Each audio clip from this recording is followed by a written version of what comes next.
नमस्कार, मी प्रतीक्षा. DNA मराठीमध्ये आपलं स्वागत. विधान परिषद निवडणुकीत उद्धव ठाकरे यांनी माघार घेतली तर शिवसेनेच्या दानवेंना काँग्रेसने अटी आणि शर्तींवर पाठिंबा दिला आहे. यावर भाजपा मंत्री राधाकृष्ण विखेंनी आघाडीवर जोरदार हल्ला केलाय. खरं तर महाविकास आघाडी ही महाभकास आघाडी आहे. फक्त सत्ता मिळविण्याकरिता ही एकत्र आलेली आहे. ज्या हिंदुत्ववाच्या भूमिकेवर लोकांनी शिवसेनेला डोक्यावर घेतलं त्याचं हिंदुत्वाला पायदळी तुडवण्याचं काम उबाठाने केलंय. त्यामुळे आता उबाठाच्या अधोगतीची वाटचाल सुरू झाली आहे. त्याचा परिणाम विधान परिषद निवडणुकीत पाहायला मिळणार आहे.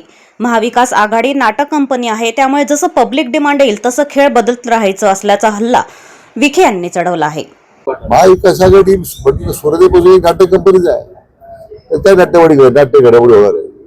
नाटक कंपनी आहे, तेव्हा जसं पब्लिक डिमांड येईल तसं आपलं खेळ बदलत राहायचं.